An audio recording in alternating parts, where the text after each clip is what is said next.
नैसर्गिक गुणधर्म जपत सेंद्रिय शेती करून विक्रमी उत्पन्न घेणारे आणि केवळ समाजकार्य करण्यासाठी राजकारणात सक्रिय राहिलेले राधानगरी तालुक्यातील तळाशी इथले भीमराव दत्तात्रय जाधव बापू यांचं नुकतंच अपघाती निधन झालं। आयुष्यभर निसर्गाशी बांधिलकी जपत समाजकार्यात अग्रेसर राहिलेल्या जाधव बापू यांच्या नातेवाईकांनी रक्षा विसर्जन आणि उत्तर कार्यविधीवेळी त्यांचे विचार जपण्याचा प्रयत्न केला।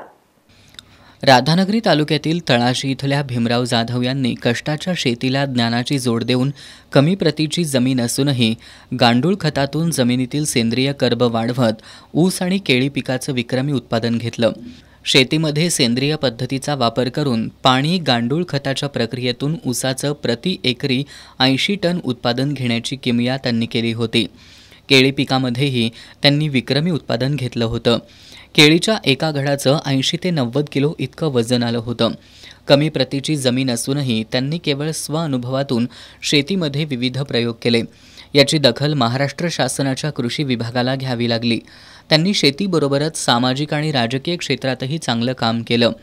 तरुणांनी केवळ नोकरीच्या मागं लागून न थांबता व्यवसायात उतरावं यासाठी त्यांनी अनेक तरुणांना बँकांचं कर्ज मिळवून देऊन उद्योग व्यवसायात स्थिर केलं। त्यांना निसर्ग जपण्याची आवड होती। त्यांच्या अखेरच्या विधी कार्यात त्यांचे विचार जपण्याचा प्रयत्न आम्ही कुटुंबियांनी केल्याचं जाधव यांचे पुतणे आणि सिव्हिल इंजिनियर असलेले तळाशी गावचे लोकनियुक्त सरपंच बबन जाधव यांनी सांगितलं। आमचे चुलते श्री भीमराव दत्तात्रय जाधव यांचे आकस्मिक अपघाती निधन झाले। ते एक प्रगतशील शेतकरी होते। त्यांनी सेंद्रिय शेती पद्धतीचा अवलंब करून ऊसाचे एकरी 80 ते 90 टन उत्पादन घेण्याची किमया केलेली होती। तसेच त्यांना नैसर्गिक शेतीची आवड होती। त्याचबरोबर त्यांचं केळी उत्पादनामध्ये सुद्धा चांगला हातखंडा होता। त्यांनी केळीचा जवळजवळ एक घड 80 ते 90 किलो वजनाचा आणलेला होता।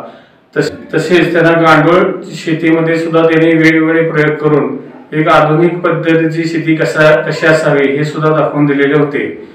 आम्ही त्यांच्या रक्षा विसर्जनानिमित्त रक्षा ही पाण्यामध्ये न सोडता ती शेतामध्ये सोडून त्या ठिकाणी झाडे लावण्यास सुरुवात केली। तसेच त्यांच्या उत्तर कार्यानिमित्त आम्ही आंब्याची 500 रोपे वाटप केली। भीमराव जाधव यांना सर्वजण बापू म्हणत। त्यांची पंचक्रोशीत बापू अशीच ओळख होती। त्यांची शिक्षणाप्रती मोठी आस्था होती। त्यातूनच त्यांनी गावातील अनेकांना शिक्षण कामी मदत केली। स्वतः 9वी पर्यंत शिक्षण घेतलं होतं, पण दोन्ही मुलांना उच्च शिक्षित केलं। त्यांचा मोठा मुलगा गुरुदेव जाधव हा मुंबई क्राईम ब्रांचमध्ये आहे, तर दुसरा रविराज जाधव हे गव्हर्नमेंट कॉन्ट्रॅक्टर आणि डेव्हलपर कंपनीचे तसेच ट्रान्सपोर्ट कंपनीचे मालक आहेत। पुतण्या बबन जाधव सिव्हिल इंजिनियर आहे।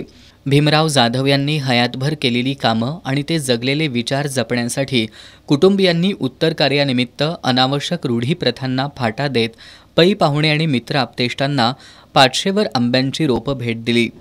रक्षा नदीमध्ये न सोडता शेतामध्ये वृक्षारोपण करून रक्षा विसर्जन केलं। युवकांना टी-शर्ट्स वाटप आणि अन्नदानाचे उपक्रम राबवले। व्यक्ती शरीरानं जग सोडून गेली तरी त्यांनी समाज आणि कुटुंबियांवर केलेल्या संस्कारामुळे त्यांचे विचार जपण्याची बांधिलकी निर्माण होते।